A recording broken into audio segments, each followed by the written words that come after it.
عرض ادب و احترام خدمت دوستان گرامی. باید بگم عذرخواهی بدهکار هستم.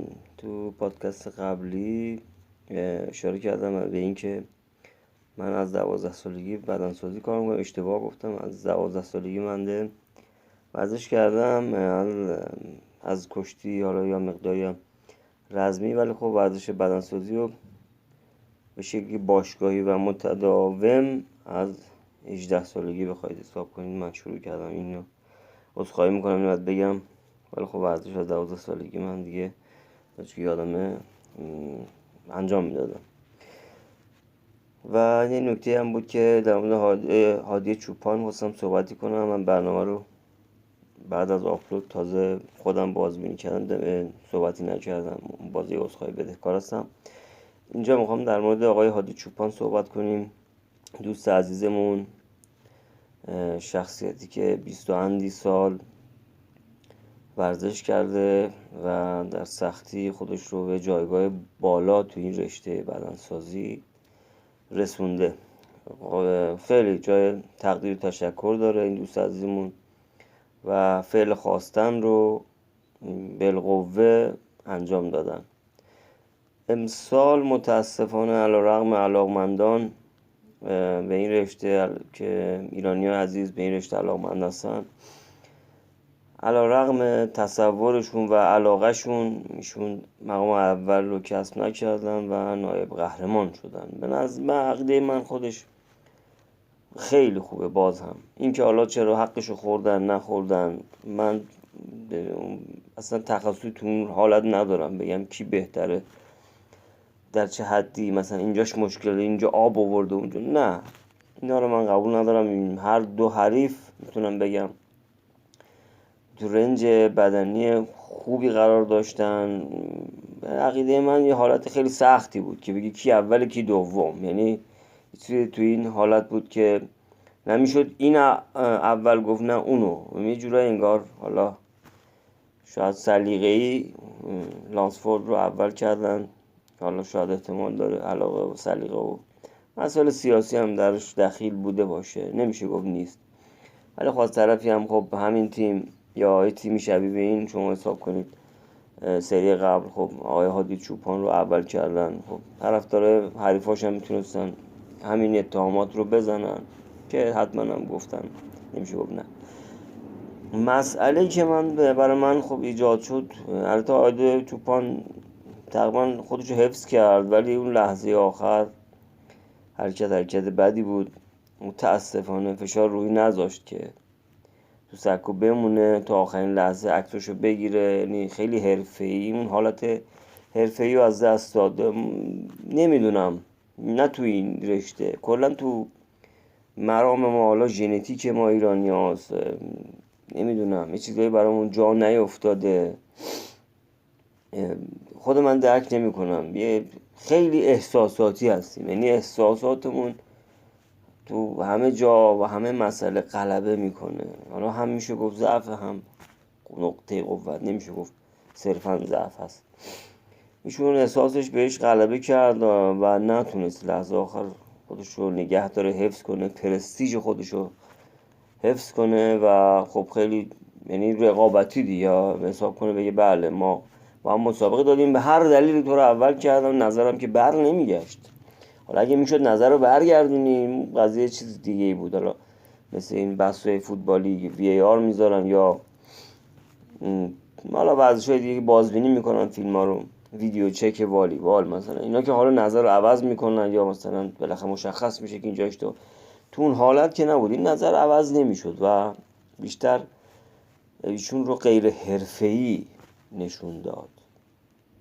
من اون سری می‌خواستم از درباره انگیزه صحبت کنم، در مورد آقای چوپان، انگیزه آقای چوپان که انگیزه چقدر مهمه و تونسته ایشون رو به از یک شخص بسیار مثلا حالا لحاظ مالی منظورم هست، ایشون آدم شریفی هستن، با اون لحاظ مالی اینقدر فشار روش بوده، سختش بوده، تونسته خودش رو به این جایگاهی که الان داره برسونه و این انگیزه بوده که این کار رو انجام داده براش و تونسته اینو با این قدرت به این جایگاه برسونه.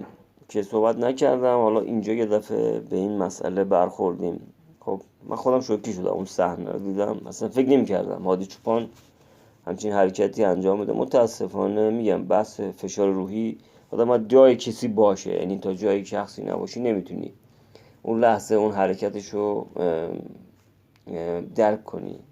من فکر میکنم 1 سال فشار روحی، 1 سال سختی کشید، خیلی سختی کشید داد چوپان دیگه.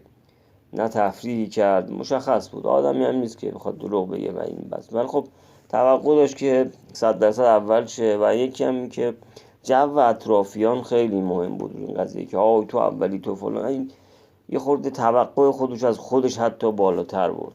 من مطمئنم اگر مثلا فرض مثال اگر 15 سال پیش 10 سال پیش مثلا میگم حالا آقای هادی چوپان میگفت آقا شما دوم بشی، میگفت دوم که هیچی، من اگه 4م مستر المپیون بشم، اصلا 10م مستر المپیون بشم بازم خیلی خوبه برام. این من مطمئنم در این حد بوده. ایشون با اینکه مقامای خیلی خوبی هم داره در سطح‌های دیگه، میدونم که اگه مستر المپیاد دوم میشد مثلا فکرش هم که اینکه من دوم یا سوم بشم براش خیلی بوده. حالا الان خب تونست اول بشه سری قبل و این سری نتونست. خب یه خود انگار ذهنش اختلال توش ایجاد شد. یکم ما ایرانی‌ها کلا این مسئله رو داریم، اون لحظه آخر، اون تو فوتبالمون اگه دقت کرده باشید همین حالته، تو ورزش‌های دیگه هم خیلی این مشکلات داریم، اون لحظه آخر یا به جای اینکه طرف مثلا از اول کار، حالا هادی چوپان تمام تلاشو کرده بود، حالا میگه خنجر زمان، من نمیدونم مثلا هیچ نظری هم ندارم، من بحث رفتاریشو دارم میگم. خیلی از ورزشکاران ما به جای اینکه اول تمام سعی و تلاششون رو بکنن، تمام انرژیشون رو میذارن مثلا اون دقیقه آخر که دیگه مشخص بازنده هستن، شروع میکنن به فشار آوردن. خب این نشون میده که هنوز اون پختگی ذهنی و ما به طور کلی ایرانیان نداریم. غرور دوستان، غرور بزرگترین دشمن هر انسانیه در هر زمینه‌ای. اعتماد به نفس خیلی خوبه، اینکه آدم اعتماد به نفس خوبی داشته باشه به اندازه که خب بتونه قوت قلب میده به آدم، میتونه تمرکز به آدم بده.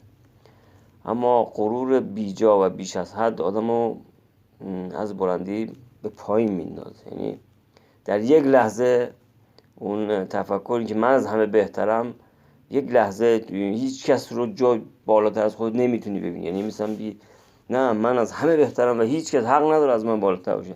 در همون لحظه شروع میکنی تصمیماتی گرفته میشه که خب میتونه اشتباه باشه. از الان مطمئن هستم که آقای چوپان اگه الان تو این روزایی که گذشته برگرده و اون فیلم رو ببینه، قطعا میگه کاش نمیکردم. این حتما اینجور هست، اصلا شکی ندارم. آدم با مرام، با اخلاق و بسیار پسندیده است آقای هادی چوپان. حالا هر کسی بالاخره یه نقاط ضعفی هم داره و میتونه اشتباه کنه، هیچ کس جایدل خطا نیست. این میخواستم این صحبت رو بکنم در ضمن اینکه انگیزه خیلی خیلی مهم هست. یکی از دوستان من بود گفت تو صحبت میکنی میگی انگیزه خیلی مهمه، به نظر من یه چیزی هست بالاتر از انگیزه که فکر میکنم داره طولانی میشه ویدیو. من از اون خداحافظی میکنم فعلا. در مورد اون صحبتی که دوستم گفت که به نظر من خیلی حرف قشنگی بود، توی پادکست دیگه در خدمت شما هستم. درود بر شما.